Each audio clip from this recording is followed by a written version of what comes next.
Welcome to Manifest, hosted by international evangelist, teacher, and author Perry Stone. Enjoy unique insight into prophetic and practical truth. It's time to feast on fresh manna, so get ready to be blessed and encouraged. And now, here is your host and teacher, Perry Stone. Oh, I want to welcome you to the Manifest telecast, and as you well know, if you follow us, that we're in the city of Jerusalem. We're on the Mount of Olives, right on the edge of the Mount of Olives, and right below me is a Jewish cemetery, and across in front of the Eastern Gate is a Muslim cemetery. And I had a friend of mine named Joseph years ago that was a driver. He drove for President Carter and Madeleine Albright. He was our driver. And we were talking about this, and I did not know this. The way the Jewish bodies face, they face with their head this way. So based on Zechariah 14, when the Messiah comes back to the Mount of Olives, they follow him. They raise up and follow him into the city. The Muslims are faced the other way with their feet this way so that they stand up at the resurrection. And so it's real interesting, some of the traditions that you find here in the Holy City. Now, on the telecast today, I want to share with you something that is intriguing. Now, those who are live with me in Israel are our partners, and you're going to have to watch the telecast because this has heavy editing in it with maps and charts and some other things. But I'm going to do the teaching anyway as I talk about how God has marked the Holy Land. God has put certain marks on the mountains and certain marks in certain places that have been researched and discovered to identify that this is truly His city and His land. In the Bible, certain things were marked. For example, in Genesis, God says to Abraham, I want you to mark your male sons with circumcision. It's called the mark of the covenant. And every male child that was 8 days old at birth had to be circumcised.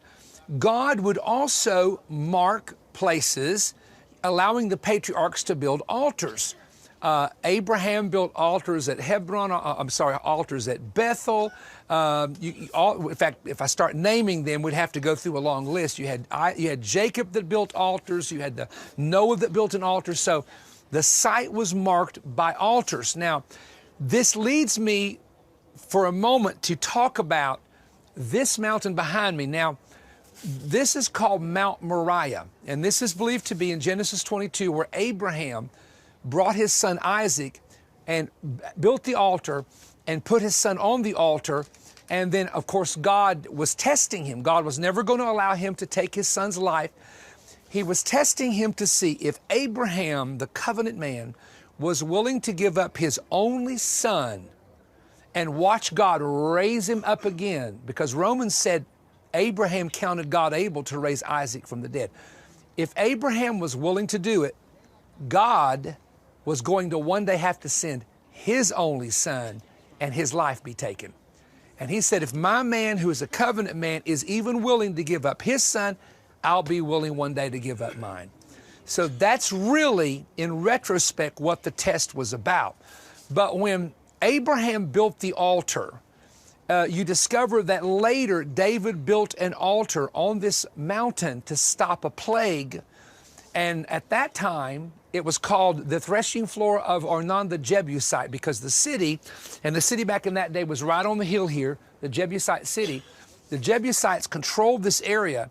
And David, of course, when he became king, this became Mount Zion, the city of God, the mountain of the Lord, and later Solomon built his temple here. But when David built the altar, there's this really great Jewish tradition. And again, tradition can be based on just stories that people have told, or a lot of tradition has a truth somewhere in it. But it's believed that Adam built an altar here. It's believed that Shem is believed to have been Melchizedek, and there seems to be some evidence for it. Trust me, that's a whole other message we're not going to get into. Melchizedek was not the man's name. It was a title, King of Jerusalem, King of Peace, King of Jerusalem, King of Shalem, Melchizedek, Genesis 14. And that the altars that were built here, and so when Abraham put that altar to lay Isaac on, it was actually an ancient altar, or the stones of an ancient altar where Adam had been. And then when David built the altar, he used the same stones that Abraham had used to build that altar to stop the plague. So the whole history of the Holy Land is marked by altars. When Joshua came across the Jordan River, as you know in the book of Joshua, he took 12 stones from the wilderness, put them in the waters, which were opened at that time when Israel crossed, took 12 stones from the Israeli side and put it in the water. And of course, that is where we taught you yesterday that John the Baptist was baptizing in the area where Joshua had crossed the Jordan River on his way to Jericho to take the Promised Land. Now, but what I want to do here is I want to show you that God says this. Let's look at some scriptures. Leviticus 12:26. Only the holy thing which you have and your vowed offerings you shall take and go to the place which the Lord God chooses. Deuteronomy 12:6. But you shall seek the place where the Lord your God chooses out of all your tribes to put his name for his dwelling place, and there you shall go. Now, 8 times, especially there in the Torah, God says, I'm going to take you to a place, and he also says, I'll put my name at that place. Now, most scholars are going to say, well, that simply means that God marked his place and they knew it was the mountain of the Lord. So because it's called the mountain of the Lord, his name is there. And so I began to study this idea of the place. It says that Abraham in Genesis 22 puts Isaac on the altar. Isaac says, Dad, where is the lamb? And Abraham says, God shall provide for himself a lamb. I don't know if you've ever noticed this, a lamb didn't show up. A ram showed up. Now, why would Abraham tell his son, God will himself provide a lamb? Because God himself became the lamb. In fact, I was asking some guys to read it in Hebrew, and they said, you know, that's really what Abraham saw. He saw God was going to himself become the lamb. And I can prove it because Abraham called the name of this place Jehovah Jireh. That's in the King James Bible, or Yahweh Jireh, Jehovah Jireh, Yahweh Jireh, which means he shall see to it, or he shall provide it. And watch what Moses wrote. Now, Moses wrote it because Moses said, he's telling the story now of this mountain. He's telling the story about Abraham offering Isaac, and he said, Moses wrote, as it is said to this day, in the mountain of the Lord it shall be seen. What shall be seen? Go back to what Abraham said, a lamb on the mountain. Now, why is it important? Because Jesus said, Abraham rejoiced to see my day, and he saw it. So, when Abraham is bringing Isaac to this mountain, Mount Moriah is where this happened, we do not know what he saw. We do not know when he saw it. I don't know if the guy went into a trance or he went into a vision, but he realized this would be the mountain. So, the point is that when Solomon built the temple, they couldn't build it anywhere else but on the holy mountain where the Lamb was supposed to come. And boy, I tell you what, I'm beginning to see this whole picture develop here with this idea of the Lamb and the holy mountain. And, you know, David buys the threshing floor over Anan the Jebusite. The point I want to make is this. When David bought the threshing floor, he knew the story of Melchizedek and the mountain.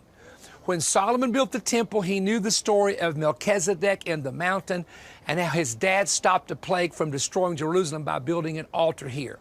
So, this mountain was marked by the Lord. Now, here's what makes the whole story interesting about the marking of the mountain. I have the topo of the city of Jerusalem. How many know what a topo is? The topography where if you're building a building, you bring guys to shoot the levels. Like our partners are sitting theater style. So this may be 2 feet, but from the ground to there is 4 feet. And the next one is from the ground to 6 feet. See, it's 2 feet intervals. So what they do is they did a topo of the city of Jerusalem. If you took all of the rock off, if you took all the buildings off, you're all ready for this? Right in the heart of Mount Moriah, the top part where Abraham offered Isaac, it is in the shape of the Hebrew letter Yud. This is the topo map. The Hebrew letter Yud is the 10th letter of the Hebrew alphabet. Its symbol is the hand. It also is the first letter of God's name, Yud, He, Vav, He, Yahweh. It is the first letter of Jacob's name, Yaakov. It begins with the letter Yud. It's the first letter of Judah, tribe of Judah's name. It begins with the letter Yud. It's the first letter of the name for Jerusalem. In Hebrew, it begins with the letter Yud. And it is the sacred letter that's first found in God's name that represents the hand. So on the top of this mountain right here, it is shaped in the form of the letter Yud, if you took all the buildings off, and that represents the name of God and the first letter in His name. So God decides to put that first letter in everything's name that's sacred to Him. Come on, somebody, including Jacob. Jacob's name begins with the letter Yud. Wow. Now, it doesn't end there. There are different places if you come here on a tour, for example, of the traditional Catholic site for the crucifixion is Church of the Holy Sepulchre, which is in this direction here. However, Constantine's mother, Helena, came to the Holy Land to try to find the holy spots.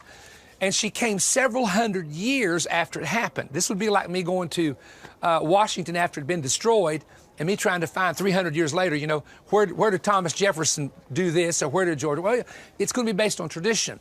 So someone told her that we believe it was in this direction, but it was somebody, according to some sources, that wanted to sell the property to her. So they built the church there. And there are tombs there, don't get me wrong. There are other places. There are tombs near the Garden of Gethsemane. There are tombs on the Mount of Olives. So there's numerous places. And I'm not going to get into the controversy of where Christ was crucified and buried. But I want to share with you something interesting. There is a place that we go to, and we don't divide Catholics and Protestants. I don't do that. But the Protestants take this place as the traditional place. It was found by General Gordon in the 1800s, and it's in this direction north. And if you look at the hill, it's been chipped away at over the years, but the hill looks like a skull, okay? Then they found a tomb in there, a great, beautiful tomb. And as they began to put all their evidence together, they said, goodness, this appears to be where Christ was buried. Now, again, you can't guarantee it, but it's very possible. Now, this just might be a nugget as to why that might be the right spot, maybe. And if it's not the right spot, then this definitely has significance. Ready for this? The summit of Mount Zion or Mount Zion, the summit is 773 meters. The hill of the skull on top is 777. 777. Now, somebody said, well, why'd they do a whoa, Mabel? Well, I'm about to tell you. Because 7 is the number of perfection. 7 is the number of completion. 7 is a biblically sacred number. God rested on the seventh day. We could go into all the different, meanings of the number 7, which would take up a little bit too much time here. So you have, number 1, up at the top of the mountain, the letter Yud. You have 777 for Golgotha. Let's say traditional Golgotha, at least the peak of the mountain there, 777 meters. And some of the other things that I think you're going to find interesting is why did they call this mountain Mount Moriah? Now, on this direction here, you have 3 hills. The bottom area is Mount Ophel. And let me just go ahead and give you the scripture reference so that you can find it. 2 Chronicles talks about Mount Ophel. 2 Chronicles talks about Mount Ophel. Mount Zion, Psalms 2 and 6, is the slope in this direction this way. That's Mount Zion. Mount Moriah, 2 Chronicles 3 and 1 is where Solomon built the temple. So that's this mountain here. Now, in Mount Ophel is where the Pool of Siloam is located, and it's the place where a blind man that couldn't see washed and came back seeing. Mount Zion, it's Hebrew Mount Sion, but we call it in English Mount Zion. Mount Zion is where David built the tabernacle. And the Bible says, for in Mount Zion shall come forth deliverance. Mount Moriah is the place where the temple was built, right up here, and that's where the glory of God fell. So you have the washing of the water, then you have deliverance, and then you have the glory. I'm going to say it to you this way. There's 3 levels you progress in the things of the Spirit. First, you're saved. That's where your eyes are open. That's your washing, washed by the blood. But after you're saved, sometimes you still need deliverance from things. Now, in the old school, and I still believe in it, it's called sanctification. And that means it separates you from the things of the world. You lose your desire for the worldly things. Okay, that's sanctification. But don't stop there. I wrote a song, I used to sing it. I don't sing much anymore, so come on up a little bit higher. You've been in the valley way too long. It's time to get on up where you belong. And it's the 3 levels of the mountain. So you end up on Mount Moriah, where the glory and the Holy Spirit, the power of God is, and the worship is. All right. Now, in saying that, let me just tell you something interesting about the mountain. If you were to take all the, this even gets better. If you were to take all the buildings away and you go back to the old maps of Jerusalem, here's what you will discover. Now, we're talking about, this is a mountain. Everybody got that? We're on the mountain, right? Let's go into the valley and draw the valley. Let's go in front of the eastern gate and draw this. This valley curves from the Kidron Valley into the Valley of Hinnom. Then this curves all the way to the backside of the city on the west. You with me? But where the western wall is, there's another valley. Now, you don't see it as much because it's been built up and it's got stones on it and modern buildings. That's called the Tyropian Valley, or the Valley of the Cheesemakers. And it forms this shape right here. Okay? Here we are. We're coming from here all the way to the Kidron Valley, all the way to the Valley of Hinnom in this direction. Here's the Valley of the Cheesemakers. Now, that doesn't mean much to you till you understand that in the Hebrew alphabet, there's a letter that looks like this that has not changed since the Proto-Canaanite form. It used to look like a W. Now, in the Aramaic script, it has a curve on it. This is the exact shape of the letter Shin, which is the 21st letter of the Hebrew alphabet. That every mezuzah, and the mezuzah are the little containers that have the scriptures in them on a scroll form, and you see them in a synagogue, a Jewish home, a Jewish hotel. They put them on the right side of the door, slant them slightly, and they usually kiss the mezuzah coming in and going out, reminding them to have the word in them in their uprising, down sitting. That's what that's for. But the letter Shin is on every single mezuzah made in the world. It is the letter representing God's name. So, now think about this. So God says to the children of Israel, I'm going to take you to a place where I will put my name there. So when God created the place, He knew the alphabet was coming. He knew what form it would be in. So He decides to shape the original mountain so that when He looks down, He sees His name. He sees letters that represent Him. All right? But that's not really the wild one. That's not the crazy one. I'm going to tell you the crazy one. Ready? Years ago in Israel, I purchased a long satellite picture and brought it home with me. And it was rolled up. I mean, they're still purchasable today, but you'd have to know what you're looking for to see this. So my guy Gideon was in my office years ago, and he's looking at the satellite picture. He says, oh my goodness, do you see this? And I said, what?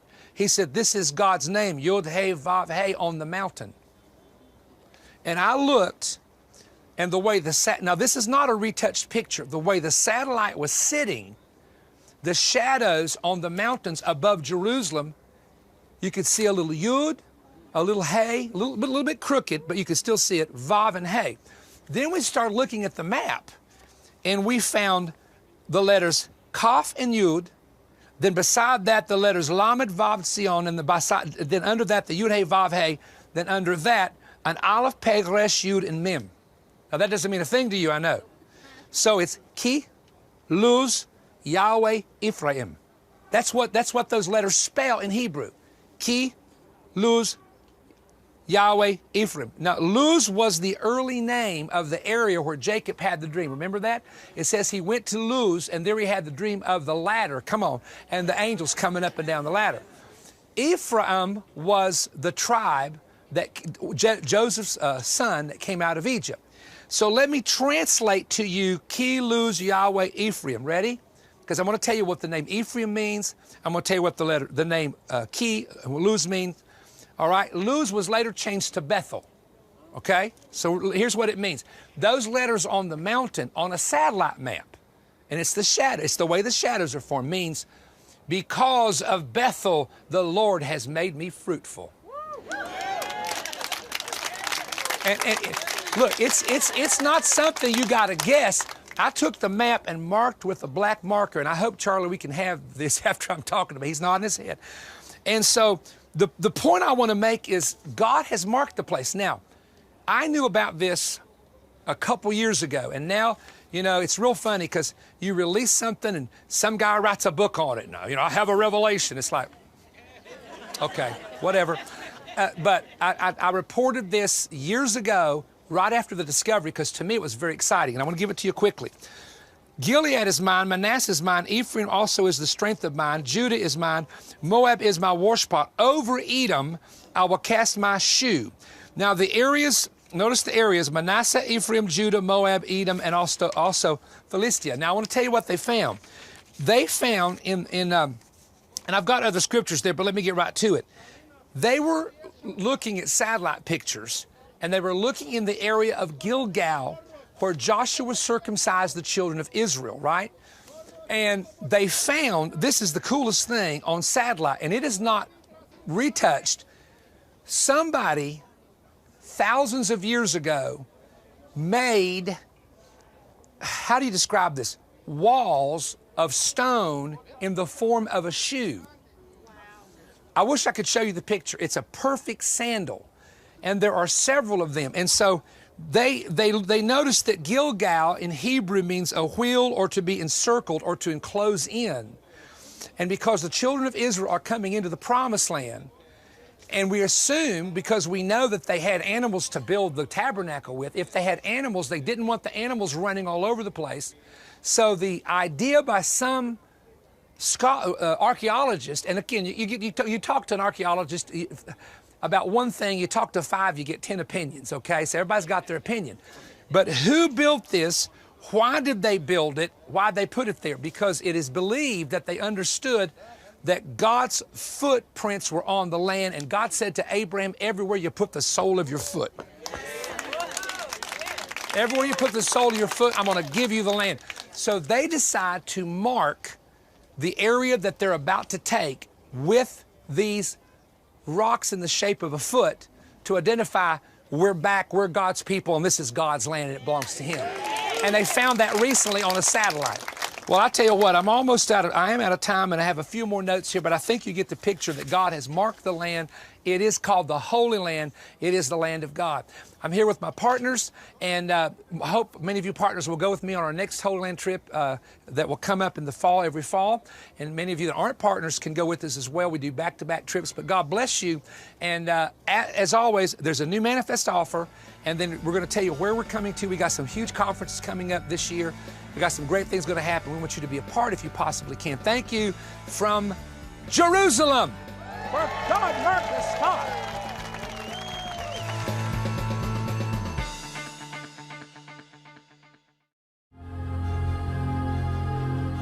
He is coming, and the world is ignorant of His arrival and the dangers of His kingdom. Some early fathers suggested that Emperor Nero would return from the dead as this man. Because of certain scriptures, some Greek scholars teach Judas Iscariot, called a son of perdition, will rise from the underworld to incarnate this future demonic-controlled individual, leading the world toward military annihilation. Others note that Hitler had certain biblical parallels that are predicted about this man, the man known as the Antichrist. In this DVD, Is the Antichrist Alive? Perry digs into the early church history and Greek word studies, tying prophetic scriptures together to present an accurate and enlightening narrative of what to expect with the Antichrist and his kingdom. You will hear this and much more. Along with this DVD is Perry's book, The Eighth Kingdom, which explains how radical Islam will impact the end times. This book is a detailed highlight from Perry's blockbuster book, Unleashing the Beast. You will read of the 6 major empires in the world that have risen and fallen, and how a 7th empire is coming, but will be swallowed up by an Islamic empire coming out of the Middle East. You will also read about the link between biblical and many Islamic prophecies and what they all have in common. You will discover the return of the ancient spirit of Babylon and be given another look at the mark of the beast. The Eighth Kingdom is coming, and this book will expose stunning information. This is a very timely offer, especially with the threat of global terrorism and the nuclear war drums beating in rogue nations. This DVD and book are available for a limited time, but can be yours now for a donation of just $30 or more. Order by calling 1-888-21-BREAD. That's 1-888-212-7323 or online at perrystone.org. You may also write us and enclose your donation of $30 or more and request offer EK127. Our address is Perry Stone, P.O. Box 3595, Cleveland, Tennessee 37320. This is a major prophetic resource, and the time to expose and explain the Eighth Kingdom is now. We look forward to hearing from you.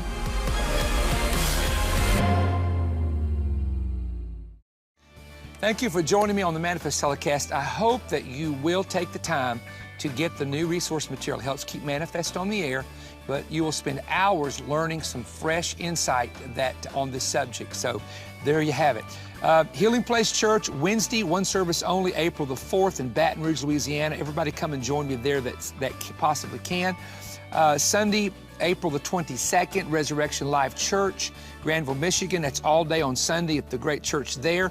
One of our May conferences, May 4th through the 6th, Princeton Pike Church of God in Hamilton, Ohio. And so go to perrystone.org and look at all the conferences. I mean, we've got the Partners Conference, the Prophetic Summit. You know, at the summit, I'm going to be preaching a message on artificial intelligence and the image of the beast because, well, I don't want to get into it because I'm running out of time, first of all, but there's an interesting subject on that. And also there are some things happening that I did not know were happening, and it's a major deal in Saudi Arabia that may be the fulfillment of Revelation 17 and 18. That's going to be dealt with at the Prophetic Summit. And we love the prophetic word, but if you go to one of our meetings, you'll discover that we don't just preach the prophetic word. We preach practical spiritual warfare, the Holy Spirit, faith, because you've got to have the whole of the Bible. That's why we call ourselves full gospel, because there's so much in the gospel. It's not just one thing. So be balanced and get into all the word and love all of the word, because that's where your strength for the end time is going to come from. Thank you for joining me. We hope to hear from you soon. God bless you.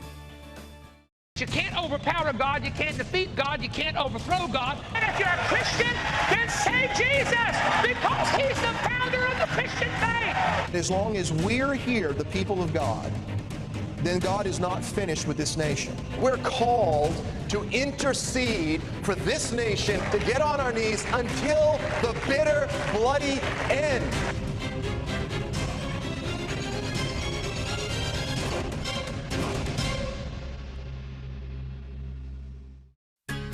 Perry Stone invites you to join him for his 2018 Israel Tour. The dates are November 19th through the 28th with an optional visit to Petra in the country of Jordan. Call 1-888-321-3629 or visit perrystone.org for more information and how to register. Seating is limited, so call today.